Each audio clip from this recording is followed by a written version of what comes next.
The team loses members on the way in. Riley pushes forward alone. But deep inside the alien structure, what she uncovers shatters everything she believed about the war. General Azakar isn't trying to destroy humanity.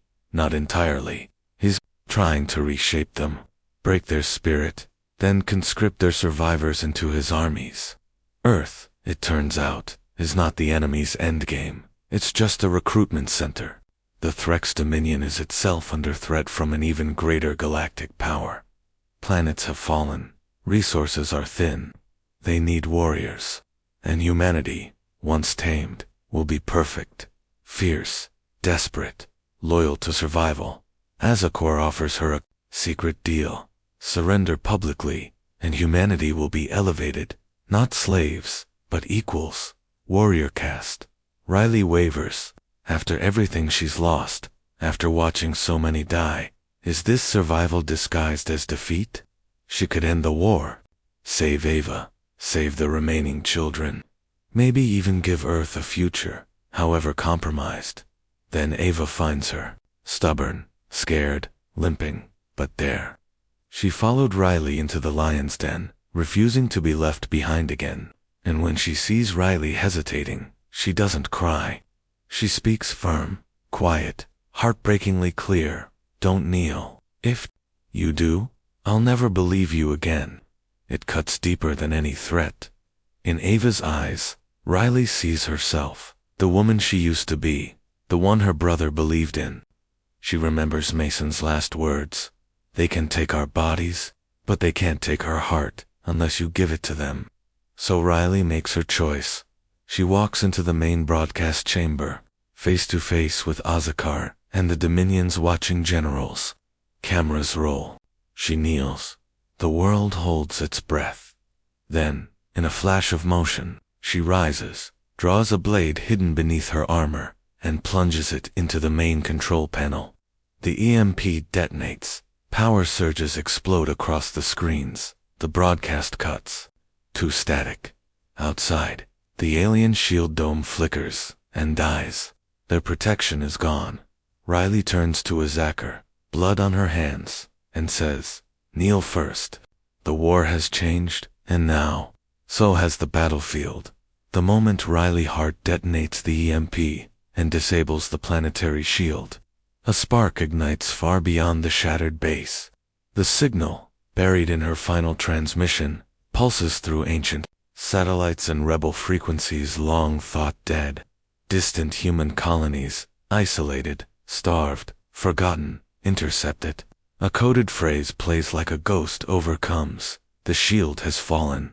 Rise. Across Earth and the outer colonies, resistance cells erupt like wildfire. Factories are bombed, prisons stormed, patrols ambushed. For the first time in years, the Threx Dominion bleeds openly. General Azakar, humiliated, wounded, and unable to protect his Dominion's command structure, retreats with a fractured fleet. His illusion of absolute control of human submission has shattered. The once invincible conqueror now faces a rebellion too widespread to crush. In the wreckage of the alien broadcast facility, Riley's body is never found. Many assume she died in the blast, but her legacy doesn't die with her. Ava survives, rescued from the ruins, clutching Riley's encrypted data logs, mission journal, and a final recorded message. Not a goodbye, but a declaration of belief in humanity's future. She is taken in by Dr. Alina Voss and Jackson Ruiz, who now lead the growing resistance together, not as commanders, but as caretakers of a dream Riley gave her life for. The war isn't over. It's barely begun.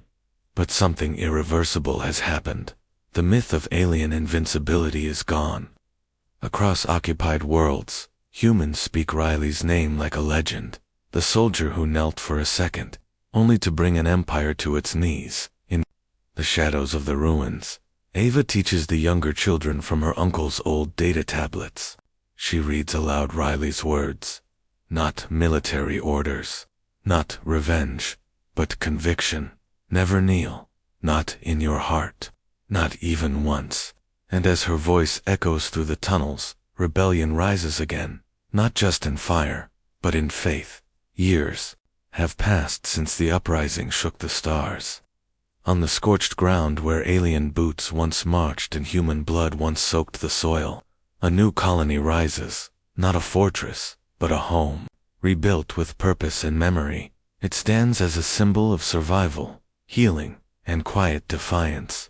Ava, now a young woman, carries herself with calm authority. She no longer hides in tunnels or runs from drones. Instead, she leads the Peace Council, guiding final negotiations for the complete withdrawal of the Threx Dominion. The war is ending, not with explosions, but with signatures and silence. On the edge of the colony stands a statue, weathered by sand and time, but unmistakable.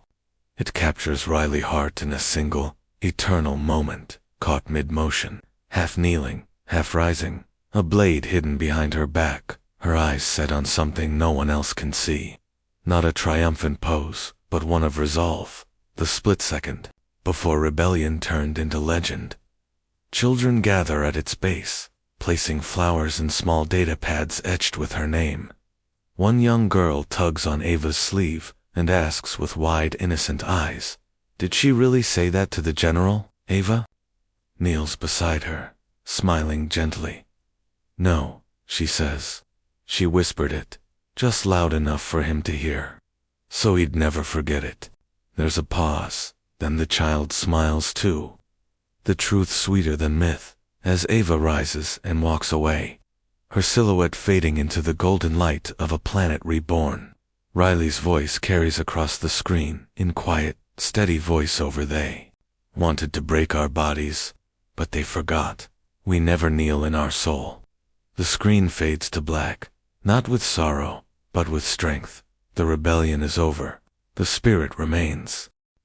The story opens in the heart of a scorched earth colony, a place once thriving, now reduced to dust and ashes under alien occupation.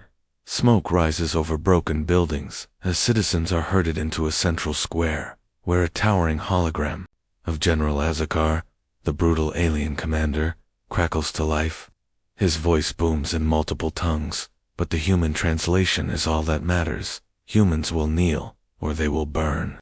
In front of the crowd, prisoners are lined up. Among them is Riley Hart's brother. Hidden in the shadows beyond the square, Riley watches, her fists clenched and tears streaming silently down her face.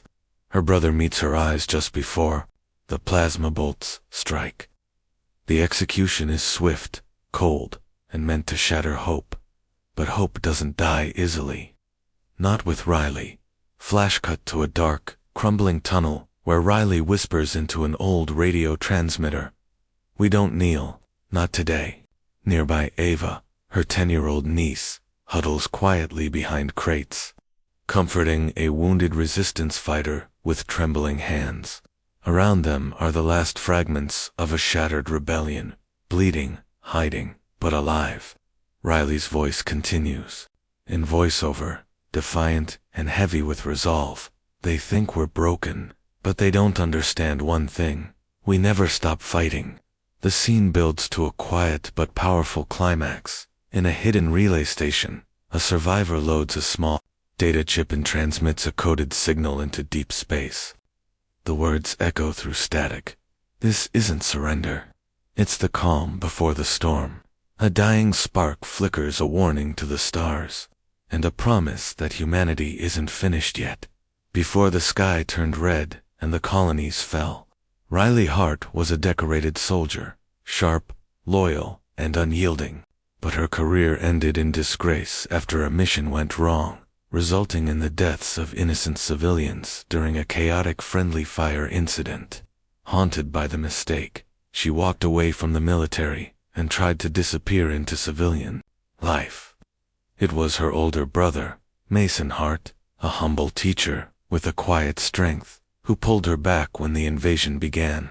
Mason had no military background, but he became the moral backbone of the resistance, a man who still believed in diplomacy and building bridges, even as the world burned. Riley returned to the fight for him, even though they clashed constantly over strategy. He wanted peace, she wanted revenge. Now, Mason is gone, publicly executed, and his 10-year-old daughter Ava is all Riley has left of him. The colony lies in ruins, under alien control. The skies are patrolled by humming black drones. Rations are scarce. Humans work brutal hours in alien-run factories and refineries. Surveillance is constant. The world Riley once fought to defend has become a prison, her resistance cell. Once hundreds strong is down to a few dozen survivors, hiding in tunnels, broken buildings, and decaying sewer lines.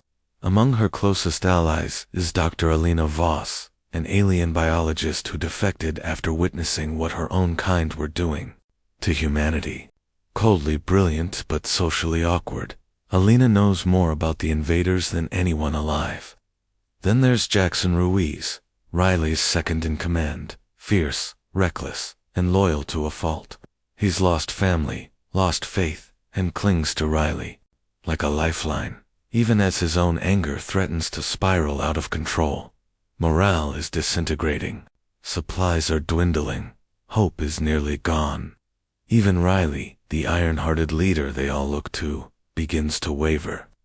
But one evening, returning from a failed recon mission, she stumbles on something unexpected. Ava, her small hands clutching bits of salvaged plastic and cloth, is sitting with a group of children deep in a tunnel, teaching them to read and write, using scraps and old data. She calls it school. Her voice is soft but certain, echoing in the dark like a song from a world long lost. In that fragile moment, watching Ava lead with quiet courage, preserving the one thing the enemy couldn't burn, Riley feels something stir inside her chest. Not rage, not grief. Something older, something stronger, purpose. And with it, a flicker of the fire she thought she'd lost. The silence of occupied Earth shatters with a grim ultimatum. General Azakar appears. Across every remaining screen, drone, and relay, delivering a message not just to the humans, but to the galaxy. The human resistance has 30 days to surrender. After that, your cities will be erased. Not punished, erased. The alien general offers a chilling compromise. If Riley Hart comes forward and publicly surrenders, the children, including Ava, will be spared. It's a calculated move, meant to break her spirit by leveraging the very people she's fighting for. But instead of silence or negotiation, Riley responds with fire. She hijacks an old broadcasting tower and sends her answer across every frequency she can reach. Her voice is steady, her face bruised but unbroken. You want someone to kneel? You first. The transmission is short, but it echoes across every surviving colony. Every prison camp, every dark place where humans still draw breath. The world watches. And for the first time, Azakor is publicly humiliated. The retaliation is swift and merciless. Within days, a precision alien strike team tracks and annihilates one of the last major resistance hideouts, a buried outpost, where Riley once trained young fighters. Dozens die. Blood coats the tunnels. Riley escapes, crawling from the wreckage with broken ribs and scorched skin, dragging an unconscious Ava, who was caught in the shockwave and left with a shattered leg. The air tastes like ash. Hope seems finally dead in the silence that follows. Something breaks inside Riley, not her body, but her belief in rules, in playing fair, in any chance of surviving with dignity. If Azakor wanted a clean war, he wasn't going to get one. Riley disappears completely, severing all known communication lines, going deep underground with what remains of her team. She stops thinking in terms of battles and begins planning a different kind of war, dirty, unpredictable, and rooted in pure defiance. No more negotiations, no more mercy, not for them. In her darkest hour, a new thought takes root, a dangerous, brilliant seed. What if brute strength was never the answer? What if the only way to defeat a general who commands armies is to make him doubt, to make him fear, to make him think like a human, and lose? The game is no longer survival. It's about showing the galaxy that humans don't kneel. They adapt. they endure. And when pushed far enough, they outsmart even gods. The resistance has evolved into something sharper and darker. Under Riley Hart's command, a wave of sabotage missions erupts across the occupied colony. Fuel lines detonated, alien patrols ambushed, data cores corrupted. The quiet war becomes chaos in fragments. But with each success comes a price. Riley, driven by the trauma of loss and the need to prove humanity's resilience, begins authorizing riskier operations, even those that endanger civilian lives. Her choices grow colder, more calculated. Jackson Ruiz, still grieving his own losses, supports her unflinchingly, fired up by rage and loyalty. But Dr. Elena Voss grows uneasy. She warns Riley that vengeance has blurred the line between resistance and destruction, that they are becoming reflections of the enemy they claim to despise. At the center of it all is Ava, watching the world unravel through a child's wounded eyes. She no longer asks when the war will end. Instead, she asks harder things. Is this what Dad wanted? Is hurting them the only way? Riley has no good answer. Worse still, General Azakar has changed tactics. His forces begin psychological warfare, infiltrating the resistance with spies, promising food and safety to collaborators, punishing entire families to root out defiance. Fear festers like mold. Then, the unthinkable happens, a betrayal from within. A trusted resistance member, someone Riley once protected, sells out a safe house's location in exchange for safety for his own family. 5 children are killed. In the raid, one of them was learning to read under Ava's guidance. The grief is indescribable. Riley tracks down the traitor herself. When she confronts him, there are no speeches, just a quiet storm of heartbreak and fury. She pulls the trigger, not quickly, not cleanly. Ava watches, silent, still, but her eyes once filled with grief, now hold something else. Distance. Not fear, but the beginning of disillusionment. Elena, quiet but firm, warns Riley afterward. If you win this war and lose her, what was the point? Riley tries to harden herself, but the cracks are growing. The rebellion needs a symbol, someone unshakable. But Ava doesn't need a soldier. She needs a protector, a mother figure, someone human. Riley stands between both roles, and the cost of trying to be both is tearing her apart. The war may still be raging in the colony, but the real battle, the one for Riley's soul, has already begun. In a bold and desperate move, Riley Hart leads a covert strike team into one of the largest alien strongholds left on Earth. The plan is simple, but dangerous. Infiltrate the base, reach the core systems, and detonate a homemade EMP device that could cripple the Threx Dominion's planetary shields, the barrier, protecting their command ships from orbital retaliation. Every second counts.